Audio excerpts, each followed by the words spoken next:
Welcome and thank you so much for joining me. My name is Katie Norman and it's my pleasure to lead you through this 20-minute Foundations to Yoga. So we're going to be focusing on some foundational movements and really spending a little bit more time on the instruction side, how to get in and out of the movements, and how to safely progress. So this is a great place to start if you are new to yoga. I do recommend practicing this multiple times before moving on to a full yoga class. This can be really helpful in making that connection of what the breath is supposed to do, what the body is supposed to do in these movements. So to begin, I would like for you to go ahead and make your way to all fours. We're going to begin in all fours with just a little bit of movement and warming up. So you can begin on the knees. And then we're going to start, like I said, all fours with the wrist right under the shoulders and the knees right under the hips. So from right here, we're just going to get a nice engaged core. So we're pulling that navel into the spine, nice straight spine, straight back. And then think of gripping those fingertips into the mat. So anytime your hands are on the mat in yoga, they become your foundation. They become like your feet. So we really need to have gecko fingers strong, really think engaged, and that keeps the wrist safe. If you do have any wrist issues or problems, or you find that it becomes painful, I always suggest rolling up a towel or even rolling up your mat and then giving a little extra so you have kind of a little extra support there for the hands, a little extra cushioning, or even a rolled up towel can really help to take some pressure out of the wrist, because we do a lot of movements and poses on the hands, on the wrist. So from right here, I want you to pull that navel in. We're going to start with a little cat-cow. So drop your navel towards the mat, open your chest, gaze forward on the inhale. On the exhale, push the mat away, pull that navel up, and make a big C with the spine or cat back. So deep breath, we shine the heart forward, drop that navel, exhale, press the mat away, really getting great stretch and movement through that spine. Inhale, so we inhale on the lengthening aspects of our poses. Exhale as we contract and bring it back in. So we inhale, find length, and that's in nearly every movement and every asana that we do in yoga. We want that breath to move us. The breath is such an important aspect. So we inhale and we lengthen, exhale, breathe it out and really contract through those abdominals. One more time, deep breath in. Exhale, push it out, and find that neutral spine. So from right here, I want you to bring that right foot back, extend it long, and see if you can lift it up, keeping those hips squared, core engaged, finding lengthen through that leg, and the gaze stays at your mat, right past your fingers. Deep breath in, exhale, lower that leg. Same thing on the other side, extend the left leg long. Bring it up if the balance is there, or just simply keep it with a light toe on the ground. If you can find that extension straight from the hip without turning in or dipping into this hip. We keep nice straight spine, hips and shoulders squared. Breathe, lengthen, exhale, bring it down. Good, let's do that again. Bring that right leg out. And if the balance is there, maybe find that lengthening with the opposite hand, the left arm. Fingertips long, toes long. Inhale, breathe, just like on that cat-cow. Exhale, contract, knee to elbow. Inhale, find length. So we can leave that toe down, and we can come in with a little less extension, or you can go with that full movement, or even just the leg. So you can work your way to what feels right for your balance and where you're at today. Exhale, bring it down. Same thing on the other leg. Extend the left leg long. Right arm extends long from fingertips to toes. We find length on the inhale. Exhale, contract. Good. Inhale. Exhale, bring it in. So great movement is a great way to warm up and engage and get the body ready for what we're going to go through today. Our foundational movements are Namaskar A is what we're going to focus on today, our sun salutation. So from right here, I want you to bring those big toes together, knees wide, send the hips back, and walk your way out into your child's pose. So for child's pose, if this is uncomfortable on your knees, a great option is to always have a rolled up towel, bolster, pillow, and simply giving that a little support there. And then making your way into that child's pose is a great way. If you have knee issues and you find that bending, that position is uncomfortable, you can also take child's pose in a sense by sitting. If you want to sit in a chair and then work your way out. This way is another way. If you find that getting on the knees is uncomfortable, it's always an option in some of those movements. All right. Child's pose is an important pose because that is your resting pose. Anytime throughout any yoga practice, it's acceptable to take your child's pose anytime you feel like you just need to take a beat, need to recenter, need to catch your breath, getting any kind of lightheaded feeling. Child's pose is a great way to reset. All right, coming back into all fours, tuck those toes. We're going to push the mat away, hover those knees, send the hips back, and shoot those hips up for your first downward facing dog, Adho Mukha Savasana. So knees can be bent as much as you need to, especially as you're warming up and progressing deeper into these poses. Keep the knees bent. I really want the focus to be on a nice elongated spine so the hands are active, pressing into the mat, rolling the shoulders down and away. So externally rotating your shoulders. This is very important. You want to think of shining your armpits towards each other when you're in downward facing dog. This is going to keep that impingement of the shoulder out. If you're doing a lot of yoga, you really want to get into that important habit and practice of keeping those shoulders externally rotated. So we're like trying to shine them towards your heart, both of them. Gaze goes towards your legs, whatever feels comfortable there. You can gaze towards the feet, the thighs, the shins, and then take a deep breath. And then we can just kind of walk it out to warm up the legs a little more. Very good. Now take that walk nice and slow towards your hands. Just taking your time to your first forward fold, your Uttanasana. So feet can be shoulder distance, a couple of fist distance away if the balance feels right. Some people prefer to have big toes together, heels slightly apart. And then again, same thing here. Bend as much as you need to keep that elongated stretch on the hamstrings without feeling too much tightness. So you may be here, and that's okay. You may have to bend more, and just so you can think of straight back, working towards that forward fold. Couple of options here. You can bring the hands to the back of the shins.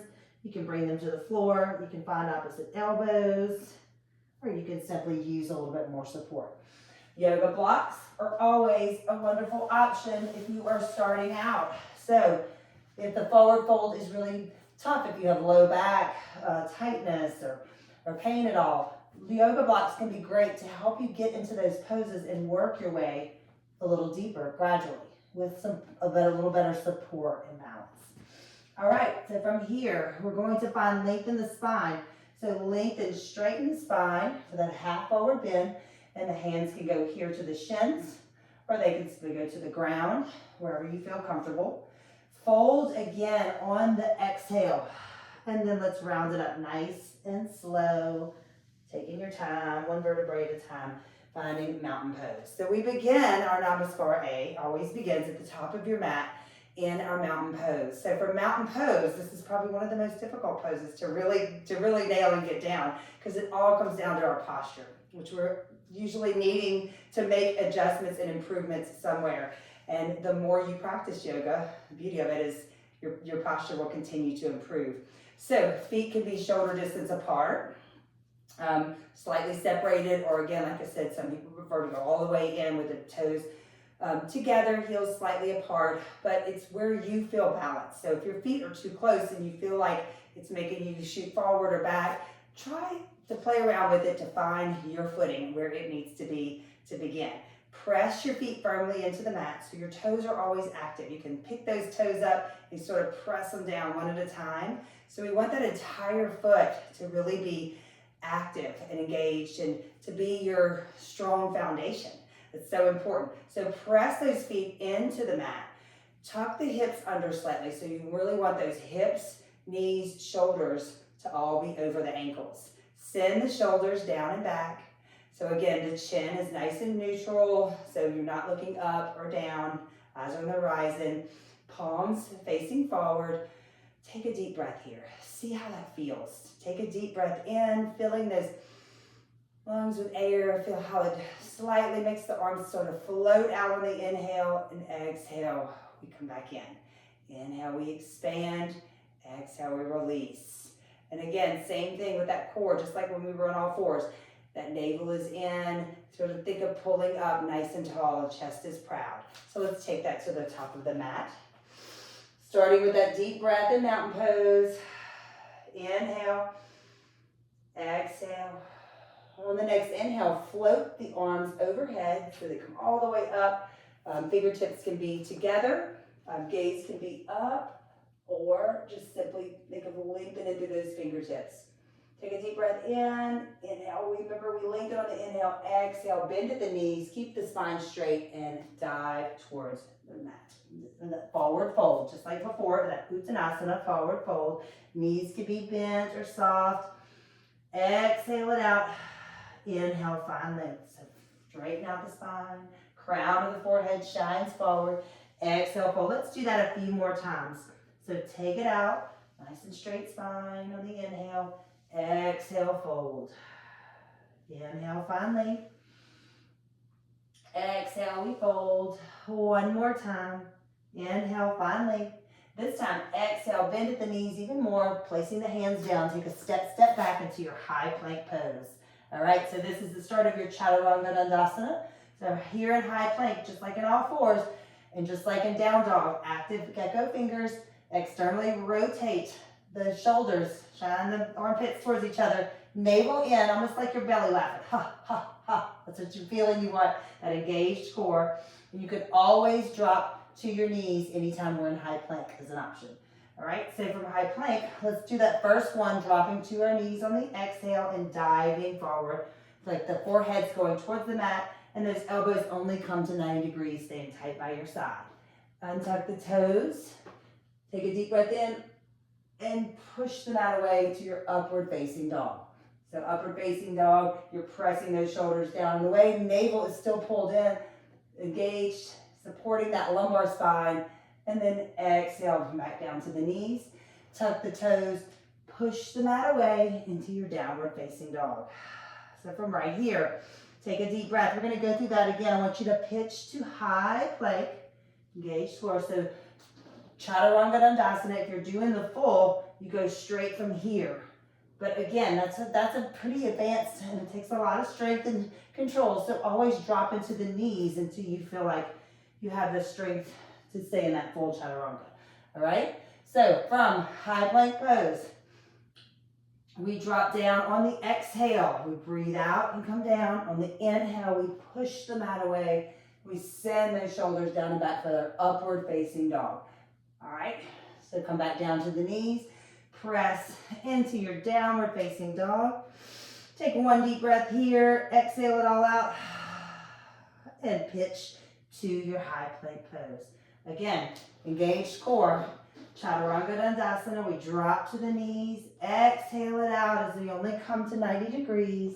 Inhale, press the mat away. Upward facing dog. And then you make your way straight to downward facing dog. Any way that feels right to you. So, a few options here. We can go from up dog, drop back down to our knees, tuck the toes, press the hips away.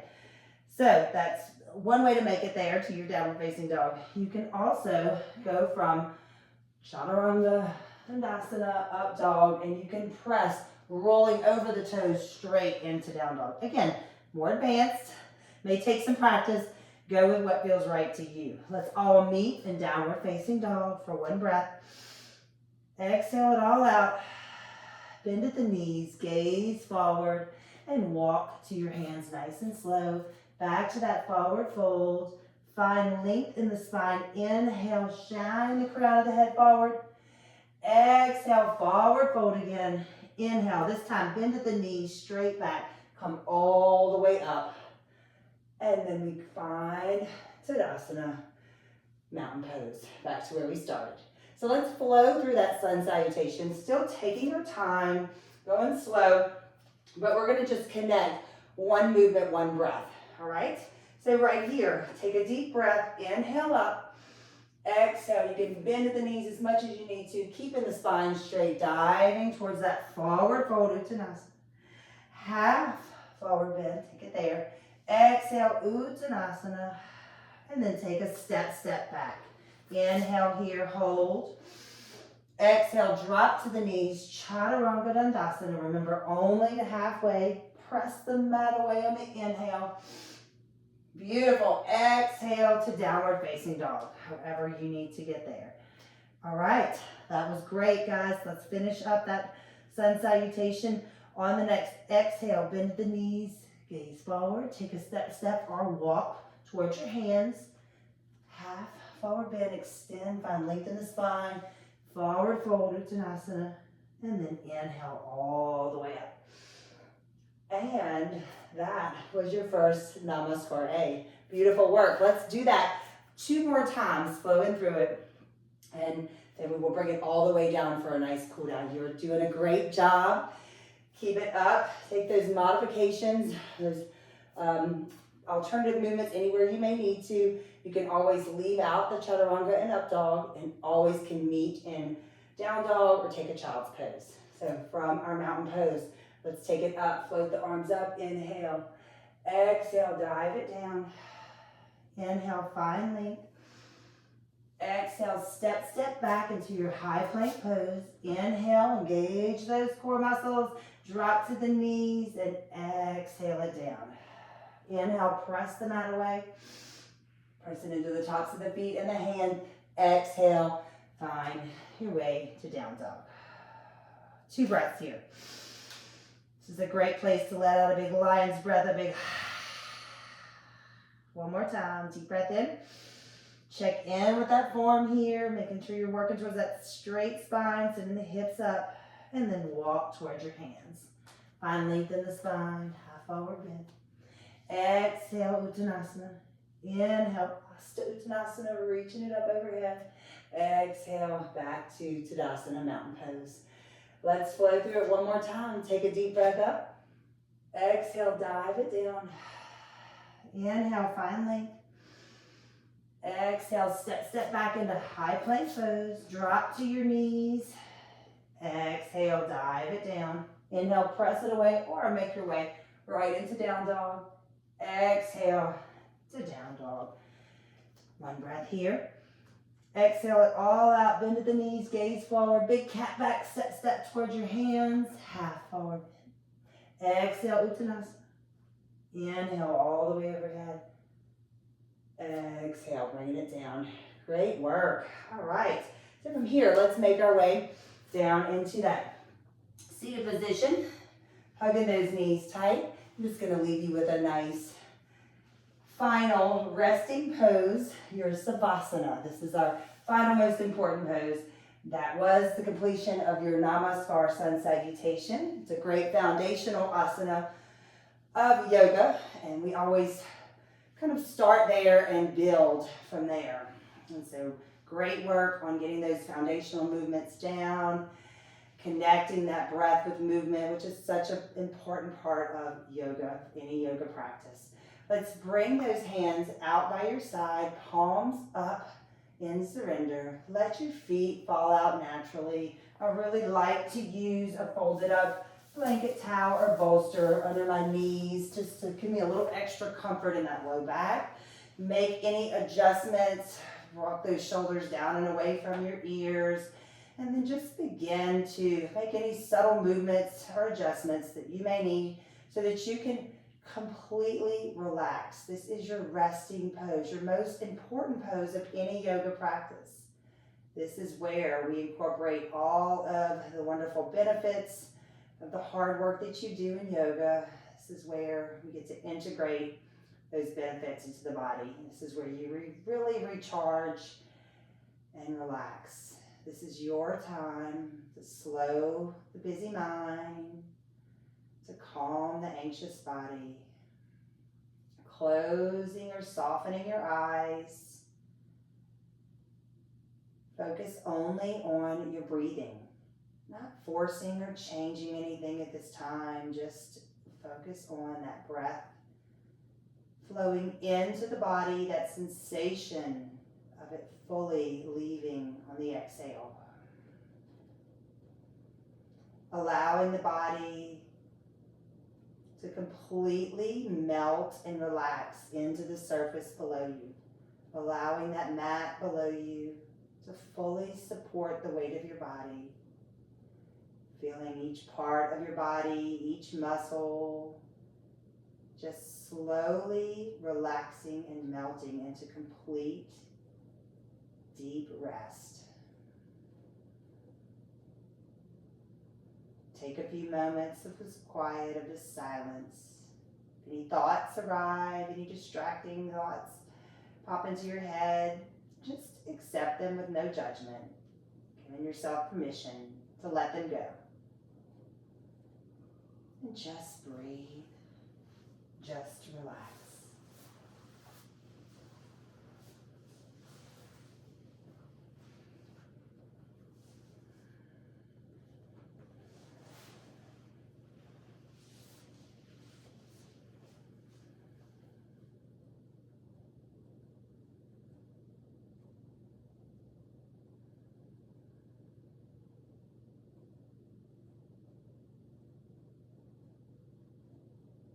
Enjoying this feeling of complete relaxation.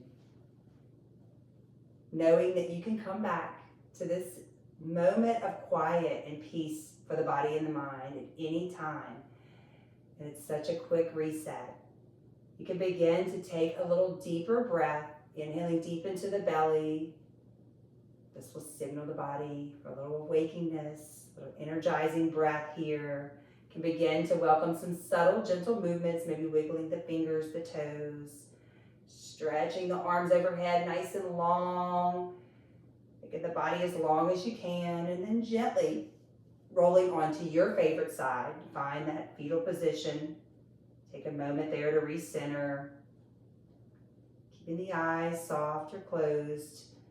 Just gently make your way up into a seated position. You can cross the legs. You can take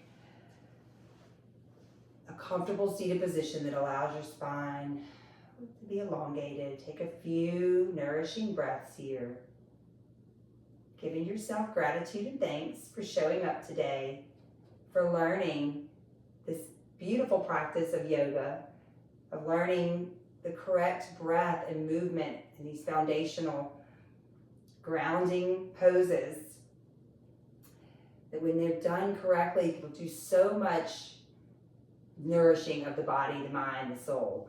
So yoga should always be practiced safely and within your range and within your ability, and should never be about causing pain. So that's why it's important to learn to get those good foundational movements and postures down. So I'm proud of you for showing up and doing this. Keep coming back, keep practicing it till you feel a little more confident to go through stronger, quicker yoga flows. We have multiple videos out there, so I encourage you to keep trying different ones, see what works for you. And then let us know what you think. Let us know if you want more of something, if you're really enjoying it and want to see more of something. All right, thank you again for joining me. I give you love and gratitude for practicing with me today, and I will leave you all with a traditional namaste.